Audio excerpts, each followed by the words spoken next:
우리 하나님의 말씀 함께 보시겠습니다. 말라기서입니다. 구약 성경의 마지막 부분에 있는 말라기서 1장, 오늘은 11절부터 마지막 14절까지 보시겠습니다. 1328페이지쯤에 있습니다. 말라기 1장 11절에서 14절입니다. 제가 봉독해 드리도록 하겠습니다. 만군의 여호와가 이르노라. 해 뜨는 곳에서부터 해 지는 곳까지의 이방 민족 중에서 내 이름이 크게 될 것이라. 각처에서 내 이름을 위하여 분향하며 깨끗한 제물을 드리리니 이는 내 이름이 이방 민족 중에서 크게 될 것임이니라. 그러나 너희는 말하기를 여호와의 식탁은 더러워졌고 그 위에 있는 과일 곧 먹을 것은 경멸히 여길 것이라 하여 내 이름을 더럽히는도다. 만군의 여호와가 이르노라. 너희가 또 말하기를 이 일이 얼마나 번거로운가 하며 코 웃음치고 훔친 물건과 저는 것, 병든 것을 가져왔느니라. 너희가 이같이 봉헌물을 가져오니 내가 그것을 너희 손에서 받겠느냐. 이는 여호와의 말씀이라. 짐승떼 가운데에 수컷이 있거늘 그 서원하는 일에 흠 있는 것으로 속여 내게 드리는 자는 저주를 받으리니 나는 큰 임금이요 내 이름은 이방 민족 중에서 두려워하는 것이 됨이니라. 만군의 여호와의 말이니라. 아멘. 기도하도록 하겠습니다. 하나님, 오늘도 담배를 내려주셔서 이렇게 또 저희들 예배 드리고 또 이렇게 담배를 통하여서 가뭄도 해결하고 미세먼지도 해결되는 그런 하나님의 섭리 가운데 또 하루를 보내게 하시고 이 저녁에 모여서 주님 앞에 예배 드릴 때에도 함께하여 주시고 이 말씀을 통하여서도 다시 한 번 더 살아계신 그리고 만군의 여호와 되신 그 하나님만을 경외할 수 있는 우리 성도님들 되게 하여 주시옵시고 이 시간 되어질 수 있도록 역사하여 주시옵소서. 예수님의 이름으로 기도드립니다. 아멘. 이렇게 단비가 내려서 땅도 좀 깨끗해지고 또 미세먼지도 없어지듯이 어떻게 보면 우리 인생에 있어서도 믿음에 있어서도 하나님의 은혜가 단비처럼 그래서 성경에 있는 표현대로 하면 이른미와 늦은미를 주심으로 말미암아, 그러니까 적절할 때에 주시는 거죠. 그런 은혜들로 말미암아 우리로 하여금 우리 안에 있는 그런 모든 부분들도 더 하나님이 기뻐하시는 모습으로 이렇게 변화되어져 가는 것. 어떻게 보면 그게 그리스도인답게 사는 것, 성화의 모습, 그런 모습일 수 있어요. 그러니까는 오늘 본문에 나오는 이스라엘 백성들은 최소한 그런 성화의 삶을 지금 살지 못하고 있기 때문에 오히려 하나님이 지금 책망을 하시는 거예요. 물론 우리가 한번 끊어서 그렇지만 제사장들과 백성들을 책망하시는 부분들이 지금 우리가 지난주부터 쭉 보고 있는데 결국은 오늘도 이렇게 하나님의 전체 섭리의 역사 그리고 이스라엘을 향한 역사 좀 범위를 좁히면 나를 향한 역사 이런 모든 역사들이 어제나 오늘이나 내일이나 동일하다는 표현은 하나님이 변하시지 않기 때문에 동일하다는 거고 그 부어주시는 은혜의 가치가 정말 너무나 값비싸고 정말 놀라운 은혜이기 때문에 동일하다는 표현을 쓰지만 동시에 또 그 상황에 맞게 하나님이 베풀어 주시는 은혜와 또 깨닫게 하시는 그런 내용들이 우리들에게 분명히 있다라고 하는 거예요. 그래서 어떻게 보면 우리가 성도로 산다, 즉 거룩한 자로 산다라고 하는 것은 겉모양도 그런 거룩함을 추구해야 되죠. 그래서 우리가 이제 소유문답에서 십계명 배우고 있지만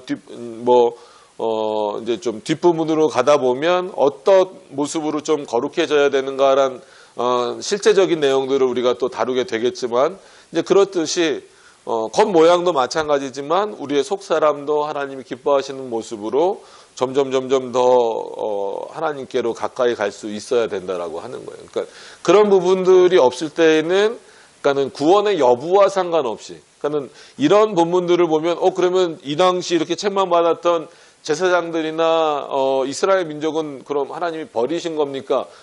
단순하게 그런 논리로 가서는 안 된다라는 거예요. 오히려 하나님이 이 백성들을 더 사랑하시기 때문에 채찍을 때리시는 거고 그게 실제 채찍이 아니더라 할지라도 말로써 강하게 훈계하시는 그런 내용들을 통하여서 결국은 이스라엘 백성들이 그리고 그 앞에 서서 이스라엘 백성들에게 모범을 보이며 살아야 되는 제사장들로 하여금 더 하나님 앞에 올바로 서게 하는 그런 모습으로 이렇게 강하게 표현하고 계시다라고 하는 거예요. 그래서 앞에선 저도 그렇고 어떻게 보면 먼저 믿는 우리들이 그런 어떤 신앙의 좋은 모범들을 보여주는 게 또한 전도의 한 방편일 수 있어요. 여러분들이 속한 곳에서, 여러분들이 있는 곳에서 직접 예수 믿으세요라고 하는 이 표현도 상당히 중요합니다. 왜냐하면 그거 말 못하는 경우가 있어요. 그래서 신학교 때에도 가끔이 아니죠. 뭐 학교마다 좀 다르긴 하지만 수요일 날 이렇게 전도를 시켜요.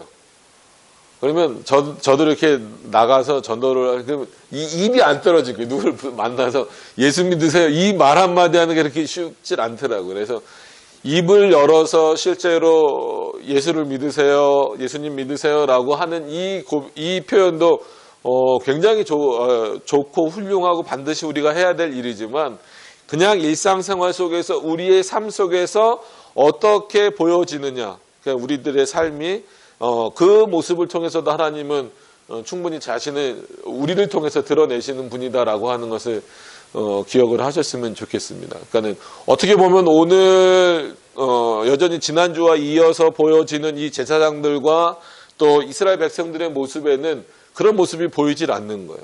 하나님이 앞부분에서 책망하셨잖아요. 그러니까는 지난주에 본 것처럼 너희가 손으로 드리는 것을 내가 받지 않겠다. 그런 제물을 드리면 너희 총독이라도 좋아하겠느냐. 심지어 내가 성전 문을 닫고 싶다라고까지 표현을 하셨단 말이에요.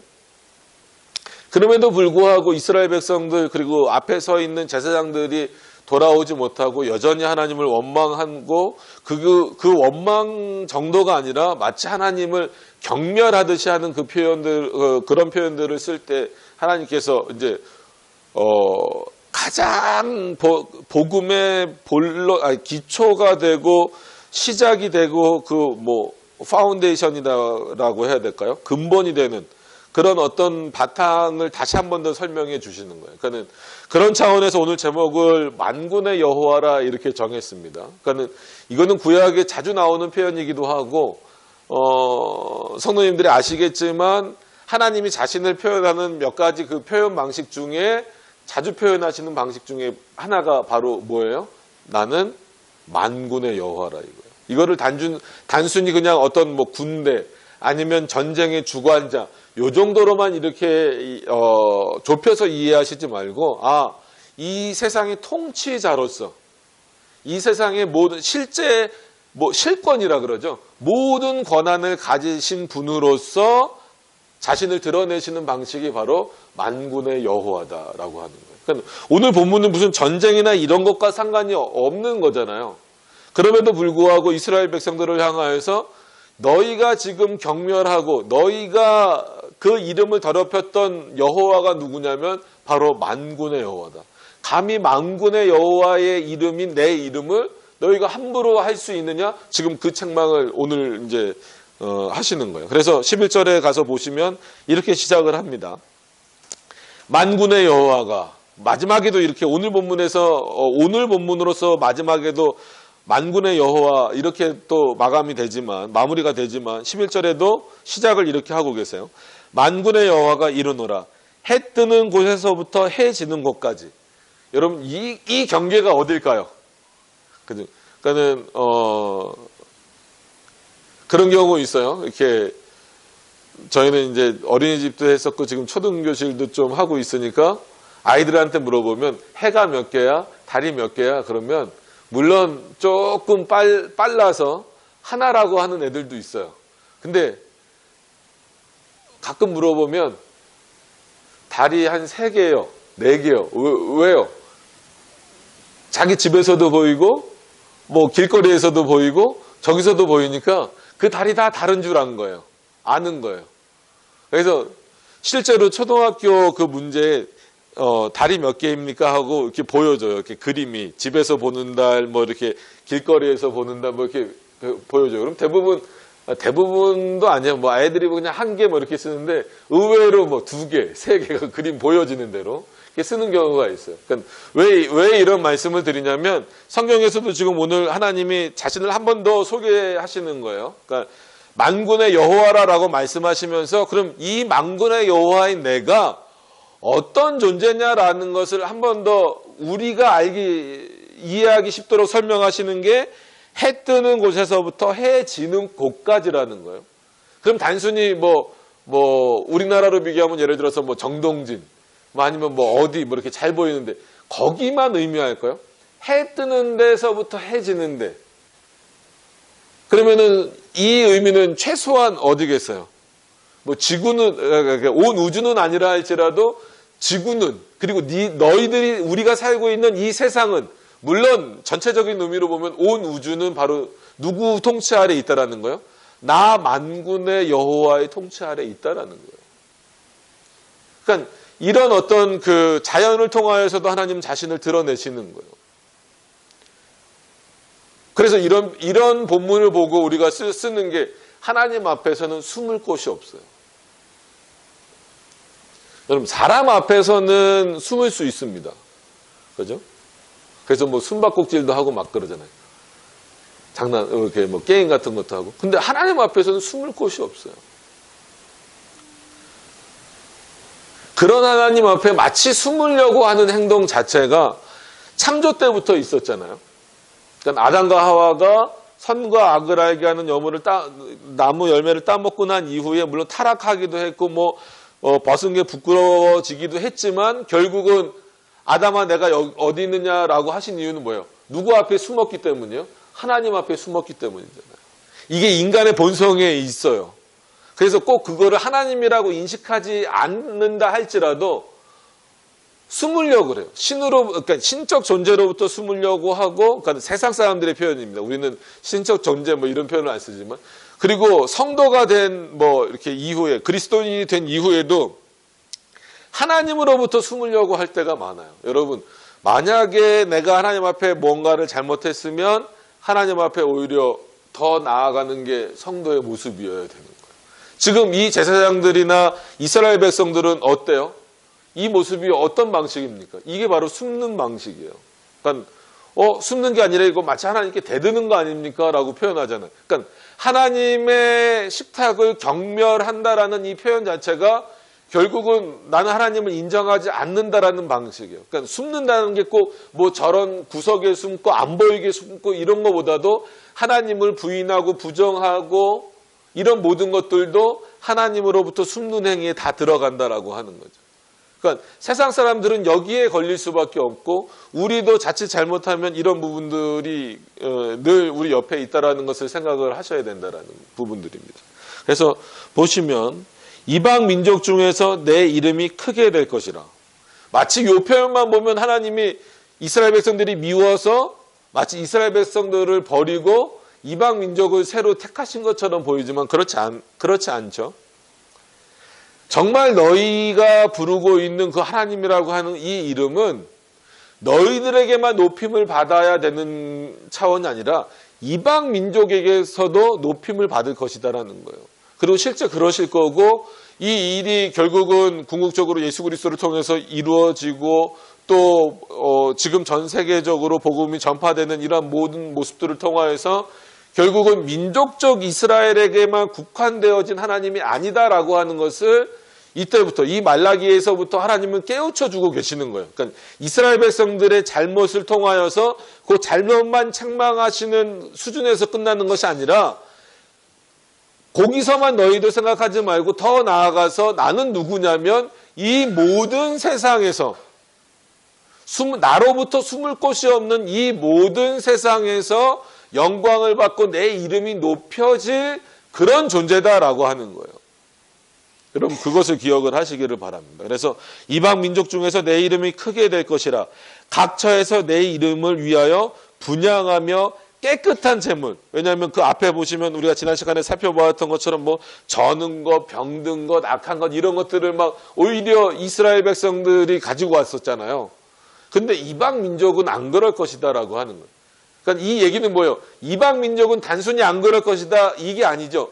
이방 민족이든 아니면 이 당시로서는 민족적 이스라엘이건 그게 중요한 것이 아니라 누가 더 내 이름을 높이는 자, 즉 누가 더 하나님을 올바로 경외하느냐의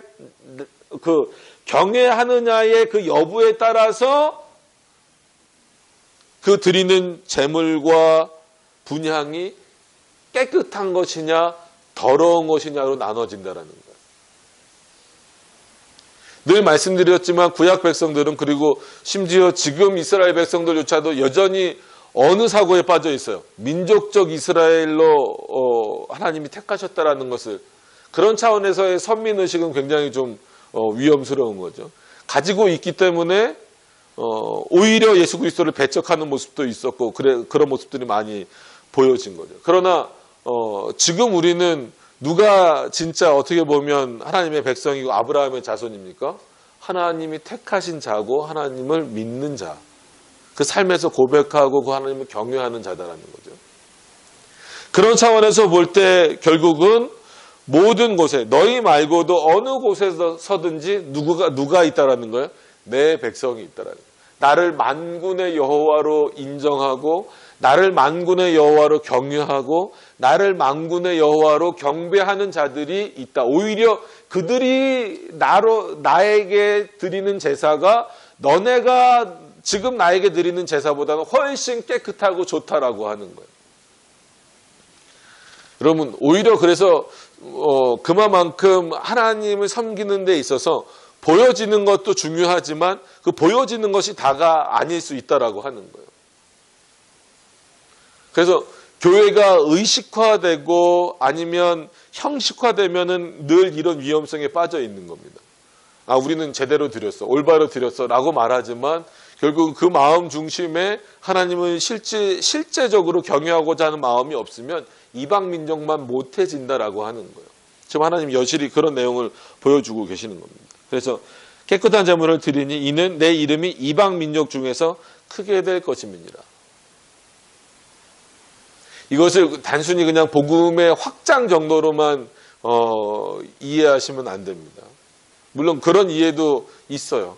뭐 어쩔 수 없이 신약과 구약을 좀 나눠서 이렇게 보게 된다면 예수 그리스도 이후에 이방인들에게 조금 더 그 말씀이 더 퍼져나가는 것은 분명히 있지만, 그럼에도 불구하고 이거를 마치 세대적으로 딱 나누는 것은 위험하죠. 그런 이해는 이제 이렇게 우리 안에서 좀 접어둬야 될 생각이다라고 하는 겁니다. 그럼에도 불구하고 하나님의 이름은, 여기서 중요한 것은 복음이 이스라엘 민족에서 이방에게로 옮겨갔다, 단순히 이런 논리가 중요한 것이 아니라 하나님의 이름이 얼마나 높여져야 되고 그 이름이 얼마나 귀한 이름인가에 대한 그것을 하나님 지금 보여주고 계신 거다라고 하는 것을 이해를 하셔야 됩니다. 그래서 이 만군의 여호와라고 하는 이 표현 자체가 상당히 어떻게 보면 지금도 여전히 중요한 우리들의 고백이어야 된다라고 하는 거예요. 근데 12절에 보세요. 이렇게 하나님이 말씀하셨음에도 이방 민족조차도 나를 향하여 분향하며 깨끗한 제물을 드릴 텐데, 내 이름을 위하여 할 텐데, 너희는 어떻게 말하냐면, 그러나 너희는 말하기를 여호와의 식탁은 더러워졌고, 이건 굉장히, 그러니까 하나님을 비난하는 것과 똑같은 거예요. 거의 부정하는 것과 똑같은 그런 의미란 말이에요. 식탁은 더러워졌고 그 위에 있는 과일 곧 먹을 것은 경멸히 여길 것이라 하여 내 이름을 더럽혔다라. 자, 이 기준으로만 보면 하나님의 이름은, 자, 우리가 신학적으로 굳이 따지지 않아도 성경에서 하나님의 이름이 나오면 얼마나 그 이름이 우리에게는 소중하고 중요한 이름이고 정말 함부로 부를 수 없는 이름일 만큼 그렇게 크신 자의 이름인데, 그 이름을 지금 당시로서는 누가 높이고 있는 거예요? 이스라엘 백성들보다 오히려 이방 민족이 더 높일 것이다라는 거예요. 이방 민족은 깨끗한 제물을 하나님 앞에 드리려고 하는데, 그래서 그 하나님의 이름을 높이려고 하는데, 너희는 내 식탁은 더러워졌다라고 말하고 내 식탁에 있는 음식은 경멸해 버리니까 결국은 그 결과물은 뭐냐면 내 이름을 더럽게 하는 거고 내 이름을 경멸하는 것이 되는 것이다라는 거예요. 여러분, 교회가 타락하면 정말 무서운 어떤 사단의 도구가 될 수 있는 거예요.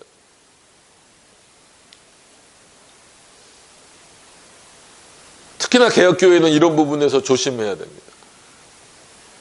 그래서 교회사적으로 쭉 살펴보더라도 우리는 이제 로마 카톨릭이 이렇게 곁길로 간 걸로 이해를 하지만, 그럼 이렇게 거의 그 중세 암흑기가 거의 1000년이라는 그 시간을 보낼 만큼 이렇게 곁길로 가게 된 것은, 물론 하나님의 전체적인 역사에서 보면 하나님의 섭리 안에 있지만, 뭐가 타락한 거나 마찬가지예요. 교회가 타락한 거예요. 교회가 타락했기 때문에 그 안에서 로마 카톨릭과 같은 그런 현상들이 대세를 이루게 되고, 그것이 전 세계를 마치 그냥 집어삼키듯 돼버렸다라는 거예요. 그래서 그 곳에서 온전하게 하나님을 예배드리는 것이 아니라 온갖 우상과 미신들과 자신들을 높이는 일들이 그 안에서 수없이 벌어졌고, 그 기간이 우리가 보통 얼마 정도라고 표현합니까? 중세 1000년, 암흑기라고 우리 입장에서는 표현하잖아요. 그럼 그게 거슬러 올라가면 처음에 이런 부분부터 시작하는 거예요. 오히려 교회가 하나님을 가장 높여야 되고 하나님의 이름을 가장 경외롭게 해야 되는 그 교회가 조금씩 그 하나님으로부터 멀어지고, 그 하나님의 이름을 함부로 사용하게 되고, 하나님의 이름을 함부로 부르게 되고 또 사용하게 되고, 아니면 아예 그 이름을 제거해버리는 그 결과들이, 그리고 그 자리에 우상들을 갖다 놓고, 그게 보이는 우상이든 아니면 보이지 않는 우상이든 심지어 자기를 그 자리에 갖다 놓든 어떤 모양이든지 간에 그렇게 된 결과가 결국은 거대한, 한마디로 그 이단인 로마 카톨릭을 만들어버리게 되는 그런 겁니다. 마찬가지로 지금 한국 교회도 그런, 어떻게 보면 기로에 서 있는 거예요. 그러니까 교회가 타락하면 결국은 아주 좋은 사단의 먹잇감이 될 수밖에 없어요. 그러니까 처음부터 이단인 경우들도 많죠. 처음부터 이단인 경우도 많고 이단의 아류들도 많은데, 원래 이단의 뜻은 뭡니까? 끝이 다르다는 거예요. 그러니까 마치 화살을 쐈을 때 그 출발점은 똑같은 것 같지만, 이렇게 몇 사람이 예를 들어서 딱 다 텐을 쏘기 위해서 쏘지만, 그래서 쏠 때는 솔직한 얘기로 잘 모르잖아요. 이 궤적을 그리면서 날아갈 때도 어느 정도까지는 비슷하게 간단 말이에요. 근데 어느 사람은 10에 가서 맞고, 어느 사람은 9에, 그러니까 9에 가서 맞고, 이렇게 8에 가서 맞는다면 끝을 봐야 알 수 있다라는 거잖아요. 이거는 그냥 지켜보면 안다, 이 정도 차원이 아니라 그만큼 거의 비슷하다라는 거예요. 거의 비슷하지만 끝이 다르다는 거예요. 그래서 이단을 규정하는 것도 어렵고 판명하는 것도 그만큼 어렵습니다. 오늘 이단 얘기까지 나왔는데, 왜냐하면 솔직히 이런 표현은, 이 12절과 같은 표현은 이단들이나 할 수 있는 표현이잖아요. 그죠? 근데 이 표현을 지금 누가 쓰고 있는 거예요? 이스라엘 백성들이 쓰는 거예요. 제사장들이라는 사람들이 쓰는 거예요. 오히려 이런 표현을 누가 써야 정상이라는 거는 좀 그렇지만, 누가 쓸 것 같은 표현이요? 이방 민족, 하나님을 잘 모르는 우상을 섬기는 이방 민족이 써야 될 것 같은데, 오히려 이방 민족은 하나님을 깨끗하게 제사 드린다고 하고, 제사장이라고 하는, 그리고 선민이라고 하는 이스라엘 백성들이 자신의 하나님, 그 만군의 여호와 하나님의 식탁을 경멸하는 이 모습을 볼 때, 참 믿음과 복음이 무엇일까를 다시 한번 생각해보는 그런 시간이 되어져야 된다라는 거예요. 우리 각자도 그렇고, 교회적인 측면에서도 그렇고, 교회 역사를 살펴보면서도 그렇고. 그래서 13절로 넘어가서 보시면, 그래서 우리는 이렇게 표현을 해야 돼요. 신앙과 신학은 같은 겁니까? 다른 겁니까? 같아야 돼요. 근데 의외로 많은 분들이 신학은 신학이고 신앙은 신앙이다, 이러면은 두 가지가 돼버리는 거예요. 그래서 신앙은 그냥 예수님 믿으면 된 거지 거기에 뭘 자꾸 신학을 갖다 붙이냐라고 말하지만, 결국은 이 신학이 올바로 서지 않으면 온전한 예수 그리스도를 표현할 수가 없어요. 온전한 하나님에 대해서 말할 수가 없어요. 지금 이 사람들은 뭐가 잘못된 거예요? 신앙적인 측면도 잘못됐지만 뭐가 지금 왜곡되어 있는 상태예요. 그 포로기를 통하여서 하나님에 대한 지식이 왜곡되어져 있는 상태잖아요. 그렇기 때문에 결국은 그 왜곡된 하나님에 대한 지식이 뭘로 나타나는 거예요? 신앙의 모습으로 나타나는데 어떻게 나타나요? 하나님을 경외하는 게 아니라 하나님을 경멸하는 모습으로 나타나는 거예요. 이 무서움을 기억하셔야 돼요. 이스라엘 백성이라고 한다면, 그리고 그 이스라엘 백성들을 이끌어가고 그들을 위해서 제사를 드려주는 제사장이라고 한다면 하나님에 대한 분명한 그리고 올바른 지식을 가지고 있어야 되고, 그 지식으로 말미암아 이렇게 표출되어지는 어떤 행동들이나 표현들이나 언어나 이런 모든 모습들이 누구를 높이는 내용들로 나와야 돼요. 하나님을 경외하는 내용으로, 그 하나님을 올바로 고백하는 내용으로, 그래야만 올바른 재물을 하나님 앞에 드릴 수 있다라고 하는 겁니다. 근데 그게 나타나질 않았단 말이에요. 그러면 거꾸로 추적해서 올라가 보면 뭐가 왜곡되어 있는 거예요. 오히려 이스라엘 백성들이고 제사장이면서 임에도 불구하고 하나님에 대한 지식이 왜곡되어 있다라는 거예요. 결국 신론이 문제라는 거예요. 그래서 늘 말씀드리지만 신론에서 문제를 일으키면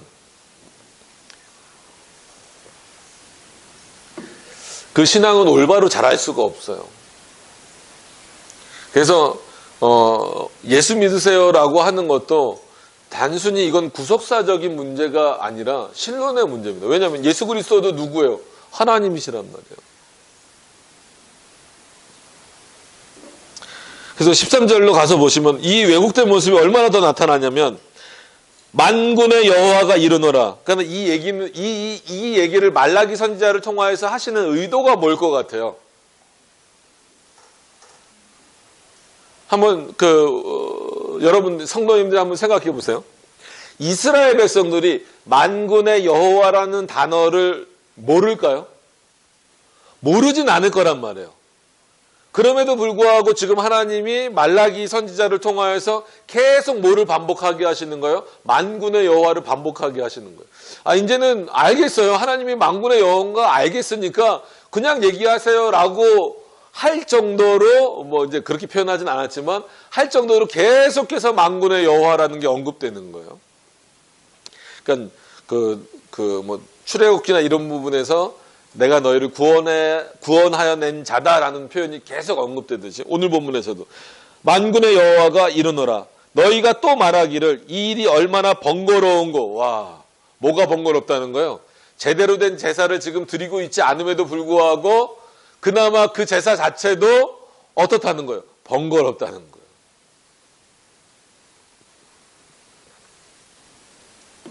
그래서 참 이게 애매해요. 예배를 가르쳐야 돼요.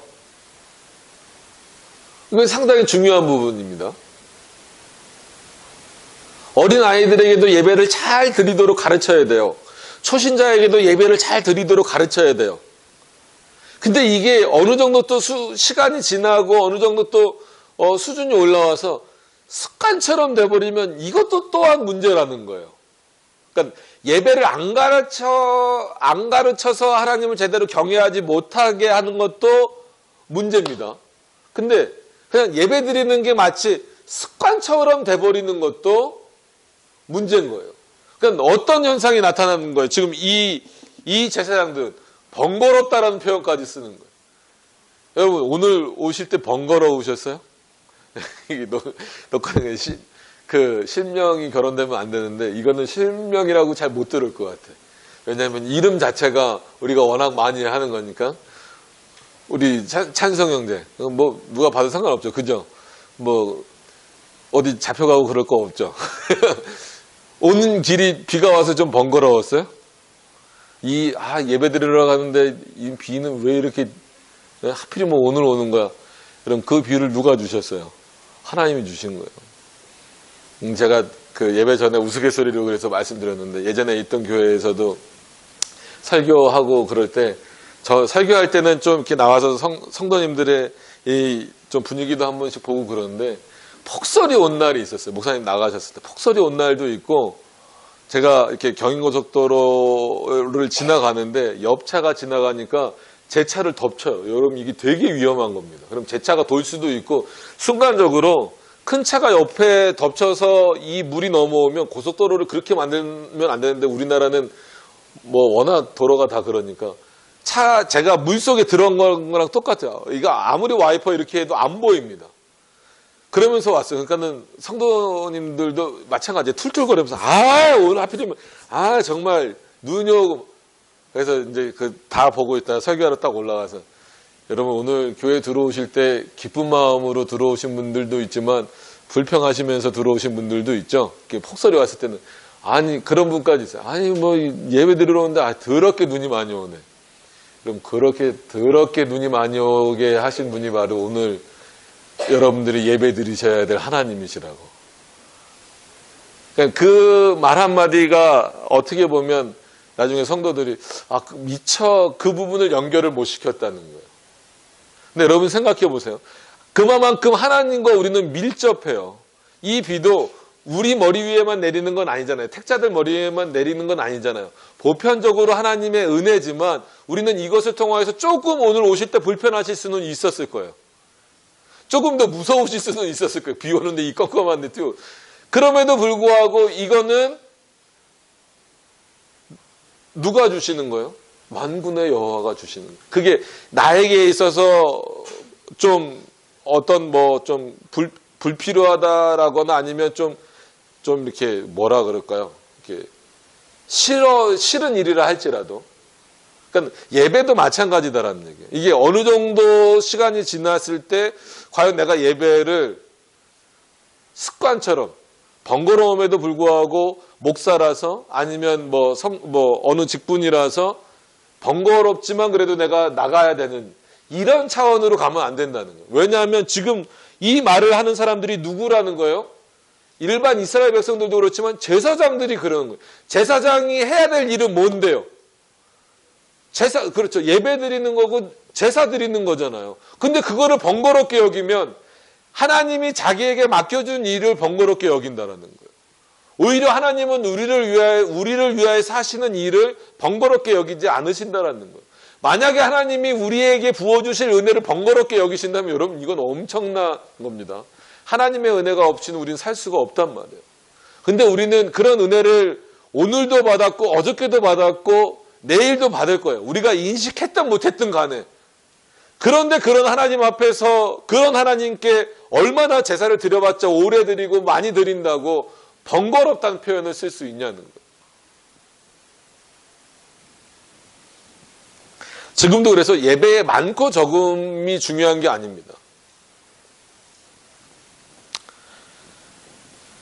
얼마나 번거로운 거 하며 코 웃음치고 그냥 웃음도 아니고 생각해 보세요. 코 웃음은 거의 무슨 웃음이라고 우리가 보통 불러요? 비웃는 거잖아요. 그럼 이거는 하나님을 비웃는 거랑 똑같은 거예요. 오늘 본문으로만 보면 이방 민족도 안 그러는데 이방 민족 중에서도 지금 내 이름을 높이시겠다라고 하시는 하나님이신데 오히려 이스라엘 백성들이 하나님을 번거롭게 여기고 코웃음 치고 있다면 이게 회개해야 될 문제고 우리가 하나님 앞에 올바로 다시금 서야 될 문제다라고 하는 거예요. 단순히 이 말라기 선지자 시대의 문제가 아니라 지금 시대의 문제고 어느 시대든지 이런 문제는 늘 발생하고 있다라는 거예요. 그러면서 그래서 성경에 보면 자칭 유대인들이라 하는 자들, 자칭 그리스도인들이라 하는 자들, 혹시 내가 그렇지는 않는가? 내가 습관처럼 나오지는 않는가?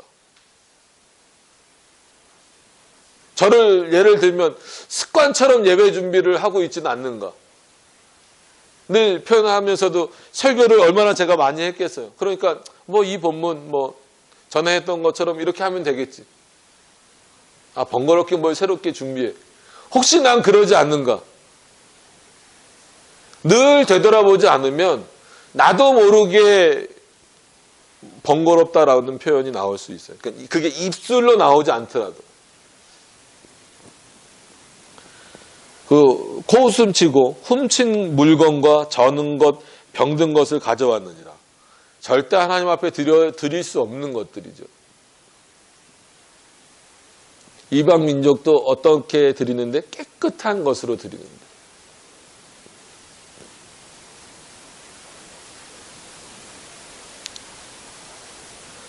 그래서 이걸 또 어떤 분들은 또 너무 문자적으로 이해를 해서 하나님 앞에 드리는 거는 다 새 거야 된다는 거예요. 그래서 다 새로 사라고. 여러분, 그럼 돈이 그게 얼마나 많이 들어? 그렇게 적용하라는 게 아니에요. 새 거를 갖고 오라는 얘기가 아니잖아요. 하나님이 기뻐 받으시는 재물, 그리고 그 재물 드리는 자의 마음을 보시겠다라고 합니다.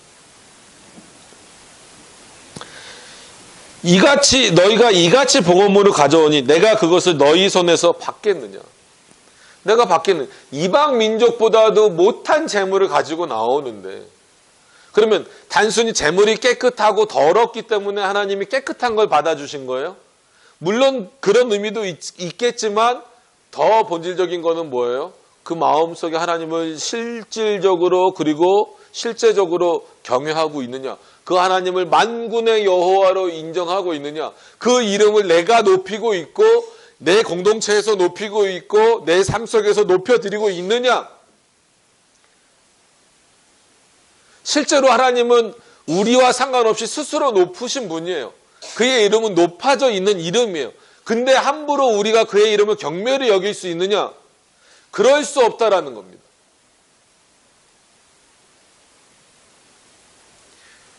욥기의 표현을 한 번 더 빌려서 설명을 해드리면,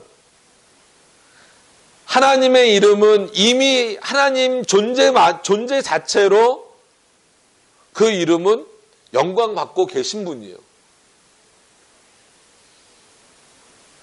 그런 하나님을 향하여서 번거롭게 여기고 그의 이름을 경멸하면서 오히려 복 달라고 하면 내가 그걸 받겠느냐라는 거예요.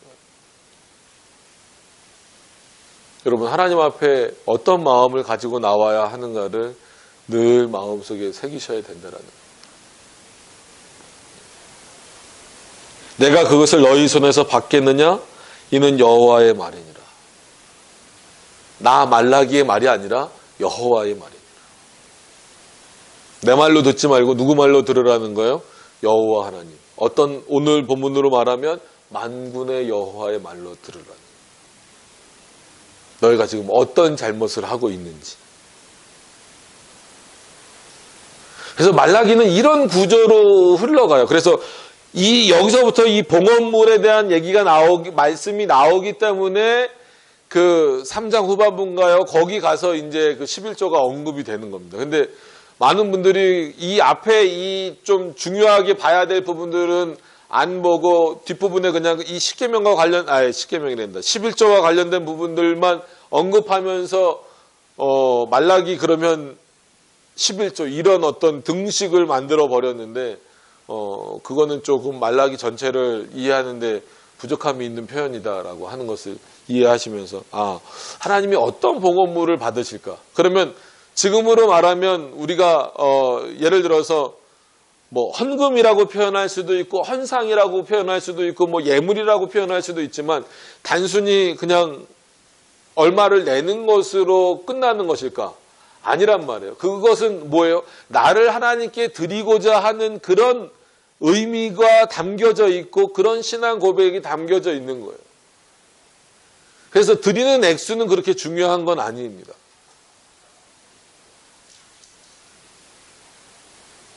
어떤 분들은 막 이렇게 쫙 펼쳐놓고 촥촥촥촥 막 이렇게 집어넣어요.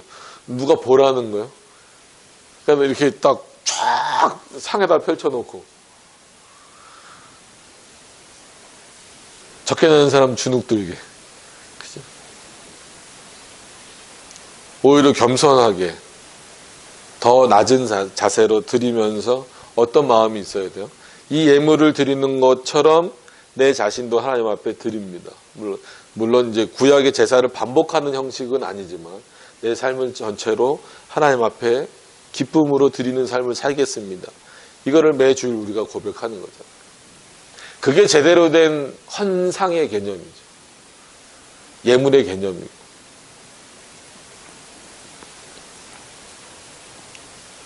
자, 14절로 넘어가서 보시면 여기서 끝이 아니에요. 짐승떼 가운데에서 수컷이 있거늘, 그죠? 암컷은 원래 안 드렸었죠, 그죠? 제사 그 제물로 수컷을 드리는 건데, 수컷이 있거늘 그 서원하는 일에, 자, 서원이 그 어떤 건지 아시잖아요. 서원을 함부로 하면은 안 된다라는 것을 지금도 아시죠? 지금도 마찬가지입니다. 지금도 서원은 함부로 하는 거 아니에요? 그러니까 어떤 분들이 가끔 물어봐요. 그거는 뭐 구약시대 의식법이 폐지되고 제사법이 다 폐지됐다면서 그 뭐 서원도 그럼 다 서원의 그런 의미도 다 폐지된 거 아닙니까? 라고 묻는 분들이 계신데, 물론 그런 차원에서 구약적 서원 뭐 이런 차원은 폐지됐다 할지라도 서원이라고 하는 것은 하나님 앞에 어떻게 보면 자신의 이런 것들을 약속하는 거기 때문에 그 대상이 하나님이라고 했을 때는 그거는 신구약을 따지거나 아니면 뭐 의식법, 제사법을 따지는 거랑은 상관이 없는 겁니다. 그래서 여전히 지금도 서원은 그렇게 함부로 하는 건 아닙니다. 그런데 지금 무슨 일이 벌어졌어요? 그 서원하는 일에 흠 있는 것으로 속였다는 거예요. 제가 그래서 이 말씀을 서두에 드렸잖아요. 우리는 하나님 앞에 숨을 수 있다 없다? 없어요. 근데 뭘 속이는 거예요? 누가 봐도 흠이 있는 건데 속인 거잖아요. 자, 그럼 생각해 보세요. 속였어요. 첫째로 누가 속아준 걸까요? 누가 속아주는 것처럼 바꿔 말하면 눈 감아준 걸까요? 하나님이라고 말하면 안 되죠. 하나님은 지금 그거를 말라기를 통해서 드러내신 거잖아요. 너희가 속인 거라고. 누가? 제사장이죠, 제사장.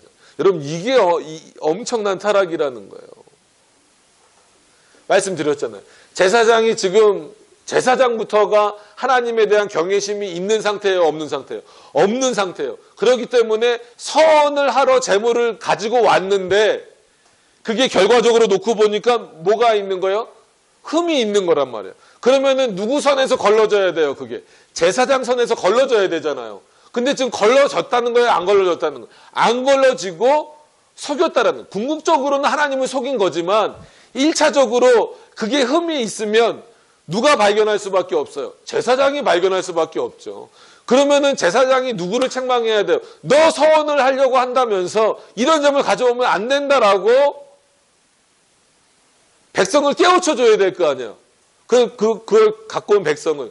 근데 제사장이 그걸 눈 감아줬기 때문에 결과적으로 누굴 속이게 되는 거예요? 하나님을 속이게 되는 거예요. 내가 거기에 속겠느냐네. 바꿔 말하면 네가 아무리 눈 감아준들, 만약에 얘를 진짜 아주 그냥 뭐 노골적으로 예를 들어서 이쪽에 흠이 있어요. 그래서 마치 하나님이 못 보게 하려고 이렇게 눕혀서 태웠다고 해봅시다. 그러면 이거 하나님이 모르시겠냐 이거예요. 왜 나를 이런 걸로 속이느냐 이겁니다. 내가 어떤 존재인데 난 만군의 여호와라 이거예요. 여러분 잊어버리지 마세요. 지금도 하나님은 만군의 여호와입니다. 해 뜰 때부터 해 질 때까지라고 했을 때에는 이 모든 우주의 주관자세요. 단순히 이 지구 그리고 이 태양계 정도뿐만이 아니라 여러분 과학 시간에 배워서 알겠지만 이 우주의 질서는 왜 신비롭냐면 조금이라도 틀어지면 우주 전체가 망해요. 그죠? 태양계에서도 뭐 이 지구가 자전하고 공전하고 달이 이 주변에 돌고 뭐 토성 금성 다 도는 게 조금이라도 흐트러지면 엄청나잖아요. 엄청난 재앙이 오잖아요. 근데 지금 이게 창조 이래 그렇게 물론 그런 재앙들이 있긴 있었지만 돌아간다라고 하는 이 질서를 잡고 계신 분이 하나님이라면 그 하나님 앞에 함부로 나올 수 없다라는 거예요. 여러분 예수님의 표현처럼 하나님 내가 너의 친구가 되어주시겠다는 건 예수님의 입장에서 그렇게 표현하신 거지 마치 우리가 예수님을 친구처럼 대할 수는 없는 거예요. 하나님을 아버지라고 부를 때에는 아버지에 대한 존경심과 경외심이 있는 거지 아버지에 대해서 함부로 말하라는 게 아니에요.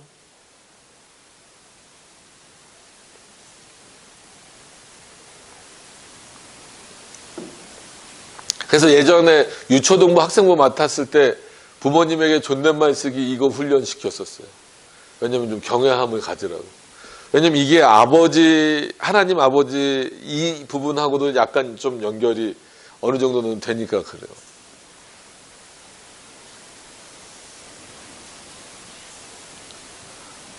그래서 보시면 이리 흠없는 것으로 속여 내게 드리는 자는 저주를 받으니 나는 어떤 자다? 큰 임금이다. 큰 임금이다라고 했을 때는 단순히 그냥 큰 임금 이 정도일까요? 아니죠. 이 세상에 있는 임금 중에 누가 제일 크다? 내가 크다. 이 정도도 아닙니다. 이 세상의 임금은 누구밖에 없다? 나밖에 없다라는 거예요.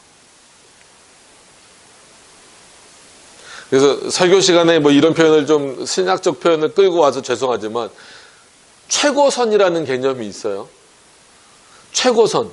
그러면 여러 선들 중에 하나님이 행하시는 것이 최고선이다. 이게 아니라 선은 하나님이 행하시는 것밖에 없다라는 차원에서 최고선이에요.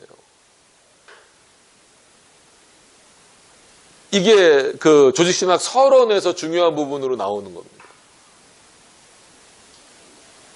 그런 차원에서 본다면 오늘 큰 임금이요라고 했을 때는 여러 임금들을 이 이스라엘 백성들이 봤죠. 지금 당장은 바벨론 왕도 봤고 여러 왕들을 많이 거쳐왔단 말이에요.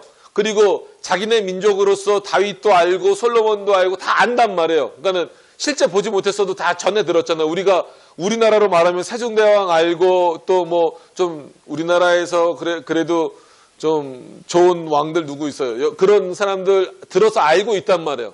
그런 왕들과 비교할 수 없는 왕이라는 거예요.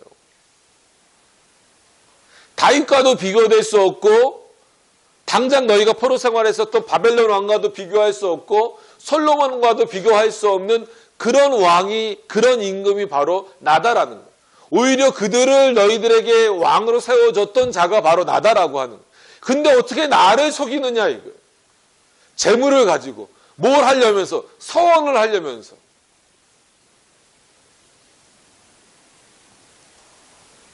서원이 뭡니까?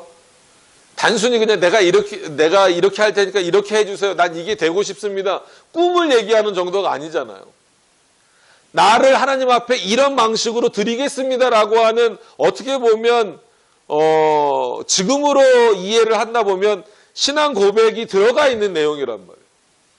그럼 이렇게 드리면 안 된다라는 거죠. 그럼 이것은 지금으로 표현하면 제대로 된 신앙 고백이 되지 않았다라는 겁니다. 하나님이 받지 않으시는 거예요.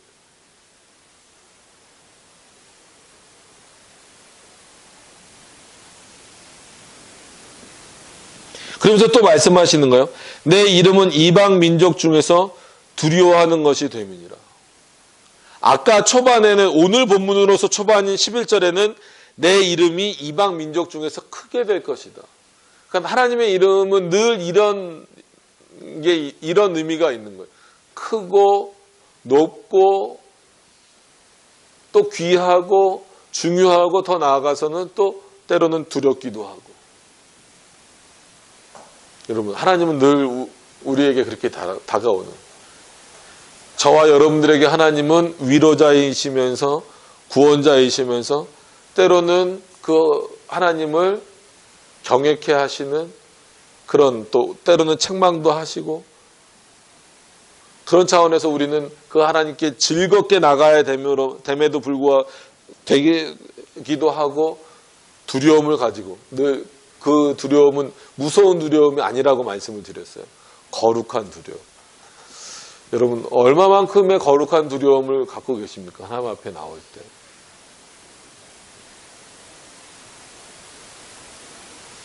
그러니까 이걸 두려움이라는 단어, 조금 이제 좀 부정적인 단어를 써서 그렇지, 얼마만큼 그 하나님을 경외하는 마음으로 나오시느냐.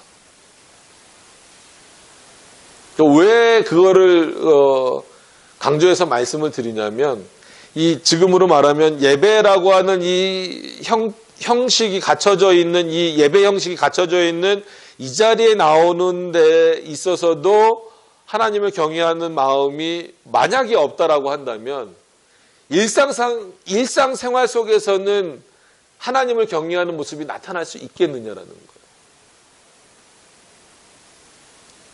반대로 최소한 이 예배를 드리는 이 시간만큼이라도 그 하나님을 온전히 고백하고 하나님을 경외하는 자의 모습이 있어야만 그나마 일상생활 속에서도 순간순간 그 하나님을 떠올릴 수 있다라고 하는 겁니다. 그래서 많은 신학자들이 그리고 많은 선배 목사님들이 뭐라고 표현하냐면 예배를 드리는 순간이 뭐를 멈추는 시간이다? 죄를 멈추는 시간이다. 왜 죄를 멈추는 거예요? 하나님을 기억하지 않는 죄, 최소한 하나님을 향하여 집중하고 있는 그 시간만큼은 하나님을 기억하지 않는 죄를 범치 않고 있기 때문에 그렇다는 거예요. 그래서 바꿔 말하면 너희는 가만히 있어도 죄인이다. 여러분, 저와 여러분은 그렇기 때문에 늘 죄를 질 수밖에 없어요. 그러니까 왜 가만히 있어도 죄인입니까? 하나님을 생각하지 않는 것 자체가 뭐라는 거예요? 죄라는 거예요. 죄의 문제만 자꾸 꺼내들어서 죄송하지만 오늘 본문이 뭘 지적하고 있냐면 그렇게 좀 잘못된 그릇된 어떤 그런 신앙관에서 나오는 그게 뭐 신론이 됐든 아니면 어디가 됐든 그런 신앙관에서 나오는 모습들이 결국은 오히려 뭐보다 못한 모습으로 나와요. 이방 민족보다 못한 모습으로 하나님에 대해서 나오잖아요. 그래서 그것을 고쳐주시기 위하여서 하나님이 끊임없이 말라기 선지자를 통하여서 요 지금 11절부터 14절이니까 절수로만 하면 11, 12, 13, 14, 4절밖에 안 돼요. 그 안에서 지금 만군의 여호와란 그 표현이 한 4번 정도 나온단 말이에요. 거의 각 절마다 언급이 되고 있는 거예요. 오늘 그래서 마지막 부분에서도 그러잖아요. 내 이름은 이방 민족 중에서 두려워하는 것이 됨이니라. 왜냐하면 나는 누구니까? 만군의 여호와니까. 그래서 우리는 어떤 마음을 가져야 돼요? 2가지 마음을 다 가져야 돼요. 나의 하나님이 어떤 하나님이요? 만군의 여호와이기 때문에 여러분 세상을 두려워하지 마세요. 뛰어오실 때 좀 두려워하셔야 됩니다. 세상을 두려워하지 말라고 막 이렇게 막 밤에 다니시고 그러면 안 돼요. 야밤에 아무도 없는데. 그 세상이 아니죠. 제가 말씀드리는 세상은. 그런 차원에서 여러분들이 세상도 감당할 수 없는, 이거는 오해하시면 안 됩니다. 막 이렇게 막무가내가 되라는 게 아니라 정말 하나님이 주시는 그 하나님을 경외하는 자로서 세상을 두려워하지 않고 세상도 감당할 수 없는 자가 되어져야 된다는 거예요. 그런 차원에서 만군의 여호와가 여러분들에게 좋은 의미로 다가와야 되고, 이건 부정적도 좋은 의미 했다고 부정적인 건 아니고, 아까 말씀드렸듯이 표현이 이게 좀 어색할 수는 있어도 거룩한 두려움 차원에서, 그렇기 때문에 반대로 또 한편 어때야 돼요? 하나님 앞에 나올 때 어떤 제물을 드리듯이 깨끗한 제물을 드리듯이 그런 마음으로 나와야 된다는 거예요. 2가지 마음. 하나님이 만군의 여호와 되셨기 때문에, 나의 하나님이 만군의 여호와이시기 때문에 나는 두려울 것이 없습니다라는 고백과 더불어서 나의 두려움의 대상은 누구밖에 없습니다. 하나님밖에 없습니다. 그 만군의 여호와 되신 하나님밖에 없습니다라는 이 2가지 고백이 동시에 여러분들한테 있어야 돼요. 아시겠죠? 나의 하나님이 만군의 여호와이기 때문에 나는 두려울 것이 없습니다. 거기서는 하나님은 제외되고 세상이 두려워해야 되는 거예요. 세상을 두려워하지 않습니다. 그럼에도 그렇기 때문에 나는 그 만군의 여호와만을 두려워합니다. 근데 그 두려움은 무서워서 피하는 두려움이 아니라 거룩한 두려움. 정말 올바로 경배하기 위해서 깨끗한 제물을 드리기 위해서 노력할 수밖에 없는 그 두려움이라. 그렇기 때문에 여러분들에게 있어서는 예배가 번거로운 것이 되지 않았으면 좋겠어요. 오늘 이 표현은 어떻게 보면 상당히 큰 책망이잖아요. 너희가 제사를 번거롭게 여겨? 너희가 제사를 번거롭게 여기면 도대체 누가 제사를 올바로 드릴 수 있겠는가? 너희가 올바로 제사를 드리지 못하고 번거롭게 생각을 하니까 결국은 나는 이방 민족을 통해서라도 내 이름을 높이겠다. 이방 민족을 통해서라도 깨끗한 제물을 내가 받겠다. 너희 손으로 드리는 것, 아무리 내가 너희를 택하였다 할지라도 너희 손으로 드리는 제물을 받지 않겠다라는 거예요.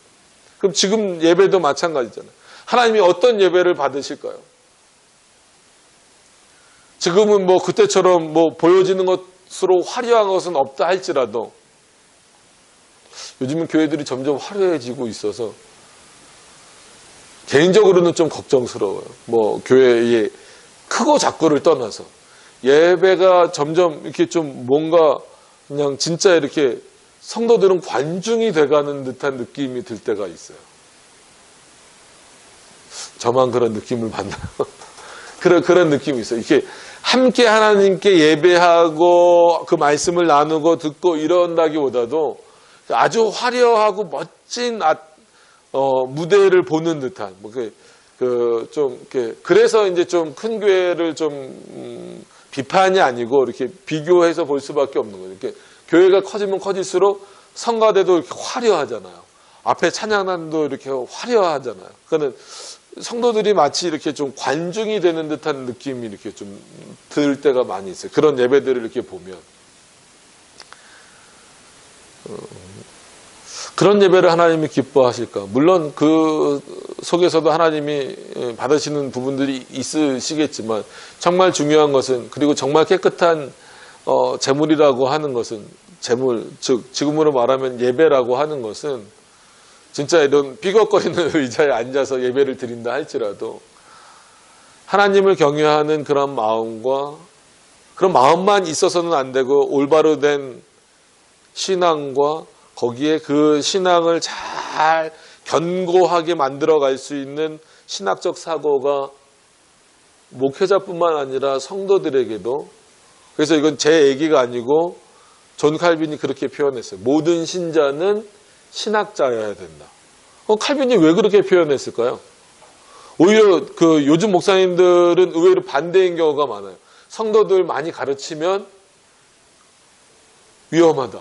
뭐 이렇게 한마디로 이렇게 목사 머리 위에 앉으려 그런다. 막 이런 표현을 쓰는 분들도 있는데, 오히려 그 종교개혁 시대의 핵심적인 인물이었고 아주 우리에게 풍성한, 지금도 여전히 그 뛰어넘을 수 없을 만큼의 신학적 그 위치를 차지하고 있는 칼빈이 뭐라고 표현하냐면 모든 신자는 신학자여야 된다. 그럼 왜 이런 표현을 썼을까? 아까 말씀드린 대로 신앙과 신학은 분리될 수 없어요. 이게 분리됐을 때 결국 나타나는 현상이 뭐예요? 이 말라기서와 같은 현상이잖아요. 지식적으로는 만군의 여호와라는 것을 알고 있었을 거예요. 그럼에도 불구하고 그 마음의 그 지식적인 내용이 자리 잡지 못했을 때에 그 신앙의, 그들의 신앙의 결과적인 물은 어떻게 돼요? 결과물은 어떻게 돼요? 하나님을 경외하는 모습이 아니라 하나님을 경멸하는 모습으로 나오잖아요. 그렇기 때문에 지금 우리 시대에도 마찬가지입니다. 하나님을 경외하느냐, 하나님을 경멸하느냐, 진짜 단어 하나 싸움이에요. 근데 이것을 파고 들어가서 보면 결국 가장 본질적인 것으로 들어가는 거예요.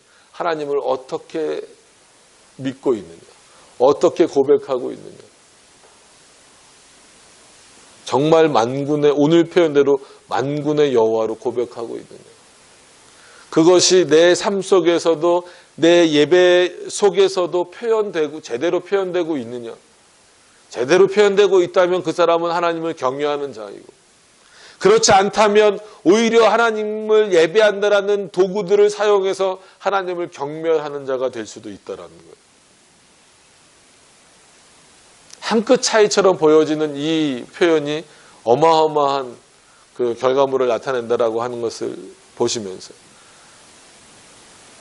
하나님이 이스라엘 백성들에게, 지금 이 당시 이스라엘 백성들에게, 지금 그리고 우리들에게 하시고자 하시는 말씀이 뭐예요? 나는 만군의 여호와다. 그럼 그 의미를 깊이 생각하시길 바랍니다. 지금도 그 하나님은, 이 말라기에게 말씀하셨던 하나님은 살아 계시더라는 거예요. 여전히 만군의 여호와로 계시더라는 거예요. 그 하나님을 온전히 경외하실 수 있는 여러분들이 되실 수 있기를 바랍니다. 기도하도록 하겠습니다.